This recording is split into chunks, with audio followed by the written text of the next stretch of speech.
Y ahora vamos a hablar con el vicepresidente del Salvador, Félix Ulloa, a quien le damos la más cordial bienvenida aquí en DiNews, transmisión en vivo en directo desde Lima, Perú. Muy buenos días. Muy buenos días, muchas gracias. Importante también su participación en la CELAC y lo que ha significado este foro, este mecanismo de integración donde muchos han debatido, han puesto también su posición sobre diferentes temas, pero un gusto tenerlo aquí para preguntarle directamente situaciones que también están ocurriendo en El Salvador. Por ejemplo, este plan de control territorial que ha sido muy bien recibido por algunas naciones por la forma de cómo se está frenando a las pandillas y también al crimen organizado, pero por otro lado también hay críticas por supuestamente la vulneración de los derechos humanos. Sí, claro, fue una de las intervenciones que tuvimos en la CELAC el día de ayer, cuando ofrecimos este plan control territorial para poder ser compartido con otras naciones que deseen implementar un plan similar. Por supuesto, El Salvador está listo para compartir esta experiencia exitosa. Ya lo habíamos planteado el año pasado, en julio, en Naciones Unidas, al secretario general, ofreciéndolo para que también Naciones Unidas lo tenga como un recurso cuando es solicitada por países que tienen este tipo de problemas. De hecho, el día de ayer también anunciamos que de acuerdo con el gobierno haitiano, El Salvador va a abrir una oficina en Haití para poder empezar también a colaborar, puesto que Haití ha sido uno de los países que han solicitado el apoyo para combatir este flagelo. Como tú dices, la mayoría de naciones han tomado con mucho interés este plan, lo están estudiando, han llegado delegaciones especializadas para ver su implementación, y eso son lo que cuenta cuando estamos enfrentando el crimen organizado. Hemos escuchado algunas de las críticas de algunos grupos que, sin conocimiento pleno del plan, del proyecto, con una visión superficial, han hecho críticas y se refieren, algunas incluso equivocadas. Me ha tocado explicarlo en algunas cancillerías en Europa, que decían que cómo era posible que mantuviésemos prorrogando este régimen de excepción y que las libertades públicas estaban siendo afectadas.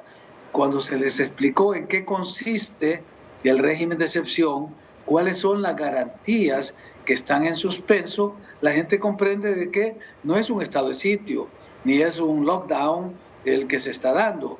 Ninguna, y oigan bien, ninguna de las libertades públicas está siendo afectada por el régimen de excepción. Las únicas libertades que están en suspenso son libertades individuales de carácter judicial. O sea que un derecho que tenemos todos los ciudadanos, y está en nuestra Constitución, es que cuando una persona es detenida por una autoridad, tiene que ser puesta a la orden del juez no más allá de 72 horas, porque vamos a la detención administrativa. Es una garantía constitucional. Importante también remitirnos a las cifras para que nos puedan entender el auditorio. 103 homicidios por cada 100.000 habitantes, esa era la cifra que se tenía. Ahora más o menos oscila por los 7 u 8 homicidios. Es decir, las estadísticas son claras, es objetivo, es un dato concreto. Pero ¿qué tendría que responderle en todo caso a los observadores de derechos humanos? Dicen que no se respeta ni el debido proceso de los detenidos y que todo también se enmarca en este estado de emergencia que se viene prolongando. Incluso muchos dicen que El Salvador siempre va a estar ceñido a esta figura que ha condicionado el presidente Nayib Bukele. Pues mira, yo lo que les diría es, primero, que se informen, que estudien, que conozcan nuestra legislación y que vayan a hacer una visita in situ para que puedan opinar con propiedad. Porque muchos de estos medios que opinan lo que hacen es replicar el discurso de la oposición política interna de El Salvador, y muchos medios se han convertido en voceros de la oposición política. El estado del régimen de excepción en El Salvador lleva 10 prórrogas, porque solo dura 30 días y hay que prorrogarlo si hay el acuerdo suficiente en el Congreso para prorrogarse. Y no es, en este caso, la experiencia que yo viví cuando era joven, cuando era abogado, que ejercía el derecho y la defensa, que vivimos no 6 meses ni 10 meses, sino que fueron años, más de 6 años con estado de excepción, porque estábamos en una época de un conflicto militar donde el régimen iba prorrogando cada mes el estado de excepción y pasamos varios años. con el régimen de excepción. Ahora estamos en otro tipo de guerra, porque el presidente ha hecho y ha llamado una guerra contra las pandillas, haciendo uso del jus ad bellum, que es el derecho a la guerra que tienen los estados para proteger a su población cuando es agredida. Nuestra población había sido y estaba siendo agredida por estos grupos criminales, como tú lo acabas de decir. Eran más de 105, 107 los muertos Homicidios por cada 100.000 habitantes. Bueno, cuando nosotros recibimos el gobierno, eran 2 dígitos el número de asesinados cada día. Incluso en los reportes que tenemos, hubo un mes, el mes de agosto de 2015, que hubieron más de 900 asesinados, o sea, más de 30 asesinatos diarios. El gobierno que nos entregó a nosotros, el gobierno del FMLN, en los 10 años que tuvo 2 periodos, dejó un saldo de 41.000 asesinados en el periodo de los 2 gobiernos. Ahora, ¿cuánto es el número de asesinatos diarios que tenemos? 0. 0 asesinatos, más de 200 días. Eso es lo que la población valora. Hemos devuelto la paz, la armonía, la tranquilidad a las comunidades, porque hemos capturado ya más de 61.000 delincuentes, miembros de las bandas criminales, y las comunidades se sienten ahora liberadas en paz y en armonía. Y empieza a florecer toda la economía que estaba sometida a la extorsión de estos grupos, los pequeños comercios, en las comunidades, en las colonias, en los barrios, ahora empieza a florecer. Es decir, el país está cambiando y el rostro de las personas es el que habla por sí mismo. Ya no es la cara de angustia que tú veías a las personas cuando iban a trabajar porque tenían que pagar una renta para entrar y salir de sus colonias. Sin lugar a dudas, vicepresidente. Sin lugar a dudas, sobre todo teniendo en cuenta la forma de cómo operan pues, estas mafias, estas organizaciones que agarraban los terrenos y entre ellos incluso se mataban. Y la población estaba en el medio. Ya, eso es muy cierto. Incluso acá en el Perú también tenemos situaciones y focos de violencia muy graves como ello. A tal punto que podríamos pensar, vicepresidente, que este problema transversal en toda la región, pues definitivamente se está agudizando en algunos puntos, ya sea como en Ecuador, como en Perú y en El Salvador se está convirtiendo pues en otro panorama. Ahora, vicepresidente, importante también hablar de la participación en la CELAC. Usted que ha tenido contacto con otros representantes o miembros o jefes de Estado acerca de la solución a las pandillas, ¿qué le dicen? ¿Qué le expresan acerca de la posición de Nayib Bukele, que incluso ahora entiendo también acerca con la posibilidad de una nueva candidatura, pues quiere mantenerse en el poder?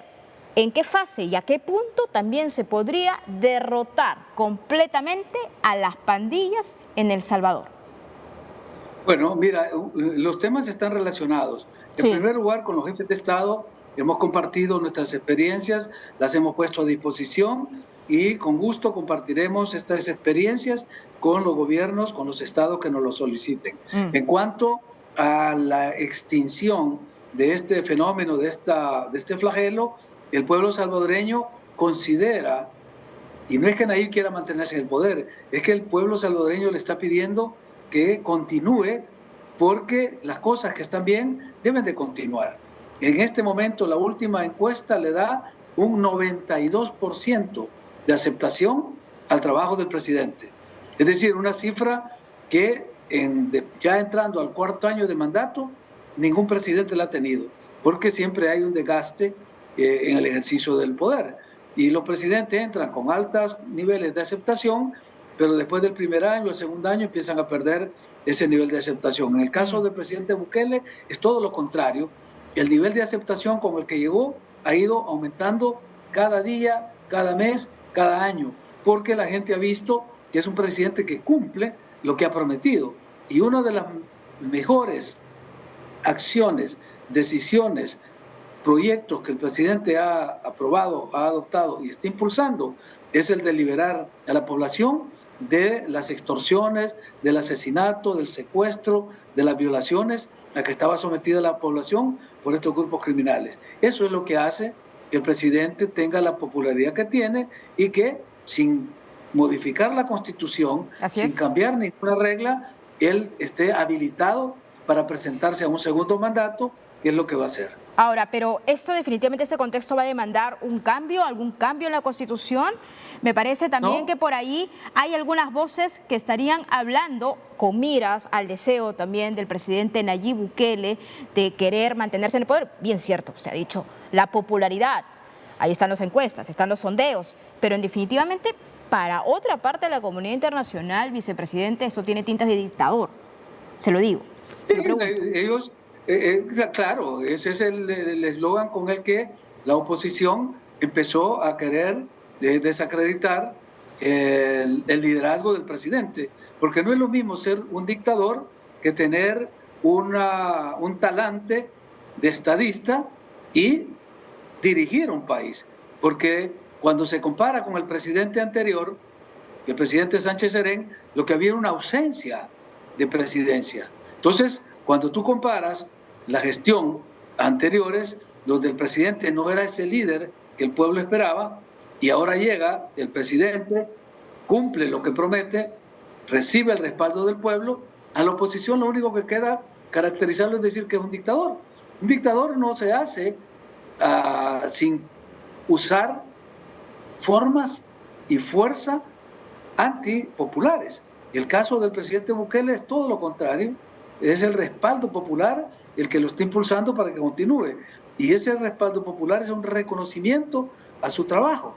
Es decir, eso es así de sencillo. Entonces, quienes han usado esa imagen y ese discurso de Bukele dictador es, en primer lugar, la gente del FMLN, porque es la consigna con la que ellos salen cuando quieren salir a manifestarse en las calles, que por cierto, da pena cuando hacen las convocatorias y vemos cómo antes los torrentes de gente salían a una convocatoria de este partido y ahora son los mismos dirigentes corruptos que el pueblo rechazó y que por eso no los eligió ni en las presidenciales, ni en las legislativas, ni en las municipales.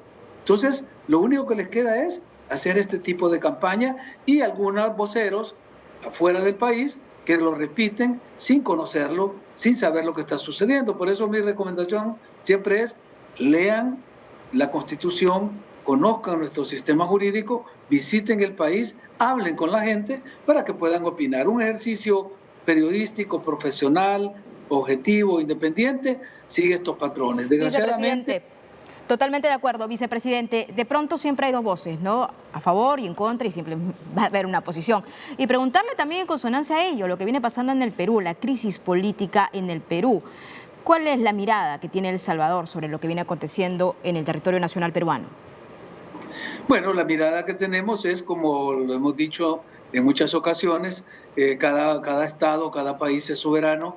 Nosotros consideramos que el principio de autodeterminación de los pueblos y la no injerencia en asuntos internos es un principio válido. Ayer aquí en la CELAC se tocó ese tema. Muchísimo. Y yo creo pues que nosotros por principio pues respetamos a los procesos internos de cada país y consideramos que son las poblaciones y las instituciones de cada país las que van a ir resolviendo sus propios problemas.